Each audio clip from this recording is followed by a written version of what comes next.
Hello, everybody.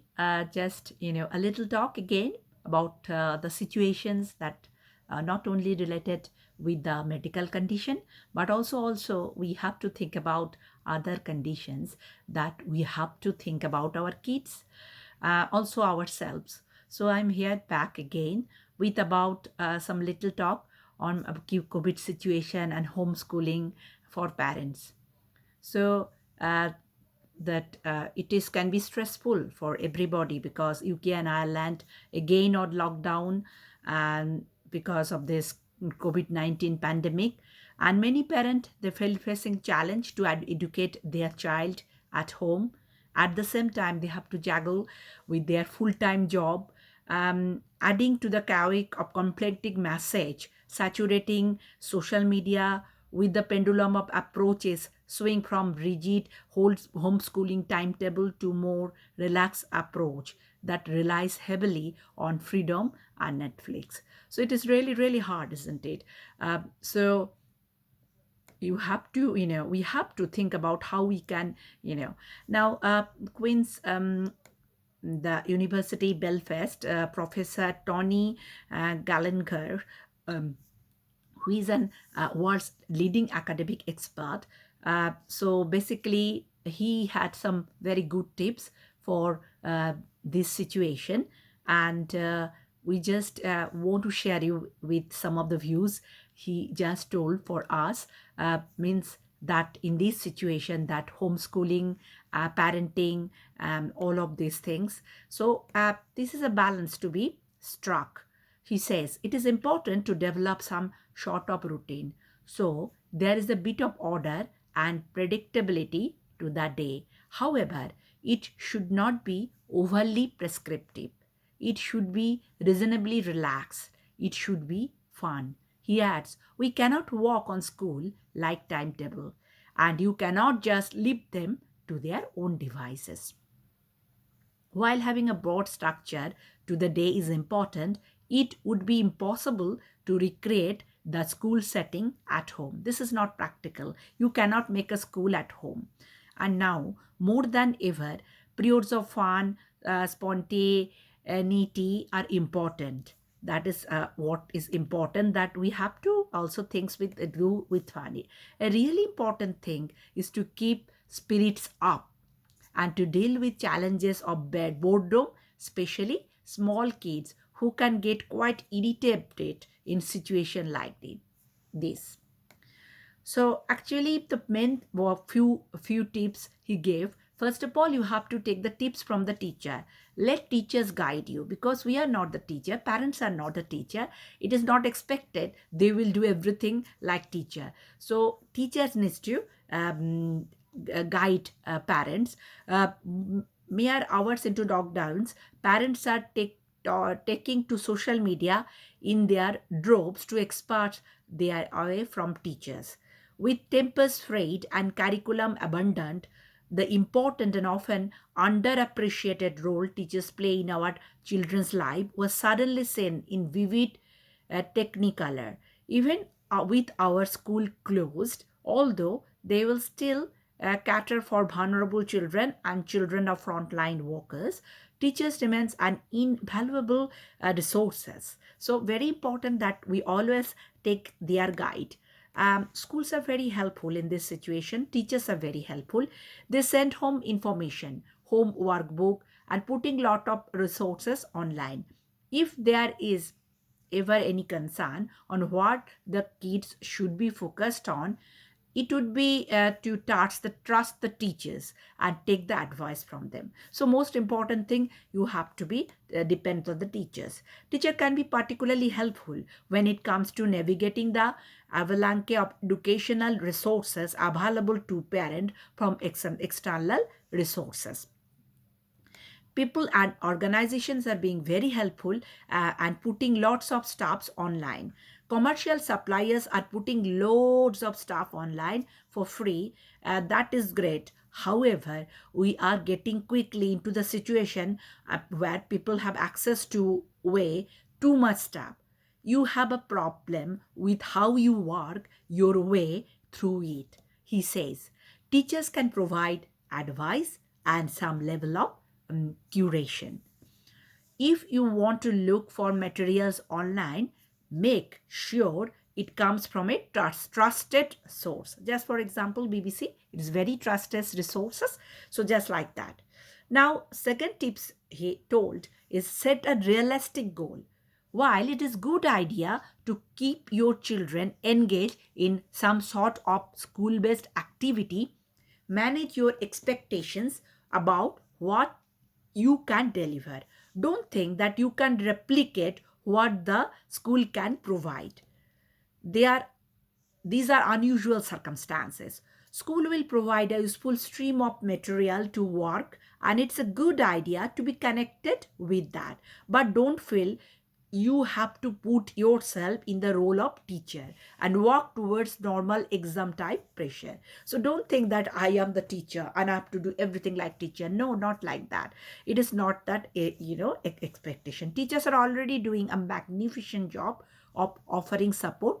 Whenever the kid gets back to school and things return to some degree of normality, the teachers will be doing a magnificent job again of making up whatever time has been lost. Trust that teachers will pick up the pieces again when life returns to normal. So we have to trust the teacher. We have to think they will again make it up. And of course, give the child emotional space. Why? With the whole family stuck at home, there are bound to be some tension. But making sure everyone has their own emotional space is very essential for domestic harmony. The key thing is about being patient.